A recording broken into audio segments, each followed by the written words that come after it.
씨하! 안녕하세요, 홍상현입니다. 시넷나우 벌써 세 번째 시간인데요.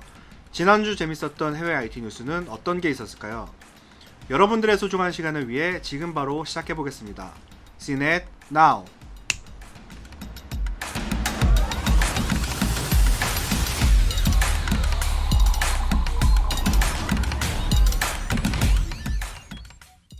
첫 번째 소식입니다.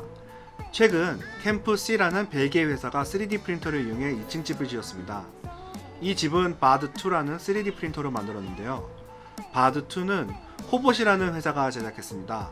코봇은 Construction of Buildings on Demand의 약자로 한국말로는 주문형 건물 건설이라는 뜻입니다. 인쇄 시간으로만 따지면 15일밖에 안 걸렸다고 합니다. 실제로 15일에 끝낸 것은 아니고 중간중간 프로젝트에 참여하는 학생들의 학교 일정 때문에 몇 달에 걸쳐서 건설했다고 하네요.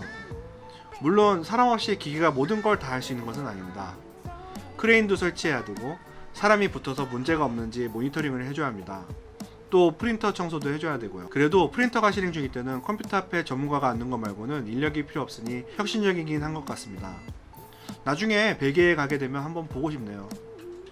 두 번째 소식입니다. 자동차 회사 포드가 업무 현장에 로봇을 투입하고 있다고 합니다. IT 뉴스에 조금이라도 관심이 있다면 한 번쯤 봤을 유명한 로봇이죠. 바로 보스턴 다이나믹스에서 나온 로봇인데요. 회사에서 플러피 포드라고 이름도 지어줬습니다. 포드에서 이 로봇 강아지가 어떤 일을 하는지 시넷이 확인해봤는데요.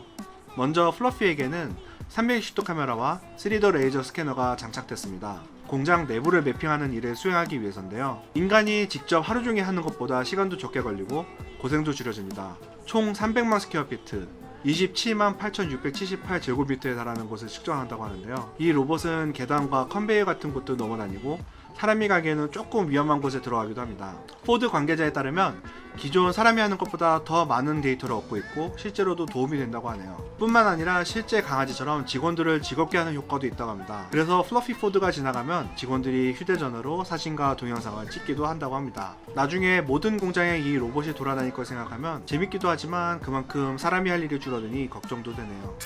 세 번째 소식입니다. 애플이 처음으로 애플워치용 오픈 베타 버전을 공개했죠. 워치 OS 7을 다운로드 할 수 있게 되는데요. 먼저 애플 홈페이지에서 iOS 14 베타 버전을 설치하고 워치 OS 7 프로파일을 다운로드해 설정해서 업데이트를 실행하면 되는데요. 아이폰 안에 있는 워치 앱 설정에 자동으로 업데이트 안내가 뜨면서 설치됩니다. 솔직히 말하면 그렇게 눈에 띌 만한 점은 없었던 것 같은데요. 미국 시넷에서는 수면 관리 기능, 특히 수면질 측정, 수면 트래킹 기능 등이 업그레이드된 점, 또 운동 트래킹 기능을 추가해 춤을 추더라도 얼마나 칼로리를 소비했는지 알려줍니다. 새로운 워치페이스도 추가됐습니다. 가장 큰 특징은 각자 워치페이스를 꾸미고 공유도 할 수 있게 됐습니다. 또 자체 번역 기능도 있습니다. 미국 시넷에서는 언급하지 않았는데요. 아마 코로나19 영향이겠죠. 손을 씻으면 자동으로 감지하고 20초 동안 씻는지 확인해주는 기능도 추가됐습니다. 집에 들어왔다고 위치를 인지하면 손 씻기 알람도 울리게 설정할 수 있고요. 어쨌든 재밌는 것 같습니다. 네 번째 소식입니다. 여러분, 초음속 비행기 콩코드를 아시나요? 예전에 운행되다가 2003년 역사 속으로 사라졌는데요.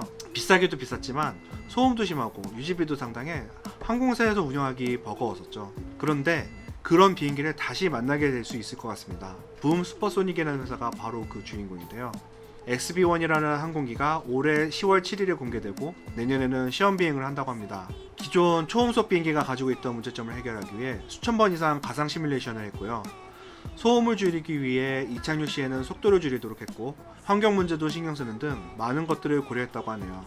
이 비행기에는 55명에서 75명 사이의 사람들이 탑승할 수 있습니다. 가격은 현재 항공사에서 판매하고 있는 비즈니스 클래스 수준일 거라고 합니다. 좌석도 전부 비즈니스 클래스 인테리어로 제작했다고 합니다. 실제 비행은 2030년부터 시작될 것으로 예상됩니다. 이런 게 하나 나오려면 가장 중요한 게 금전 조달이죠. 붐 슈퍼소닉은 이미 항공사들로부터 주문을 받고 600억 달러를 확보했다고 합니다. 하나로는 약 70조 원이 넘는 돈이에요. 물론 붐 슈퍼소닉의 유일한 회사는 아닙니다.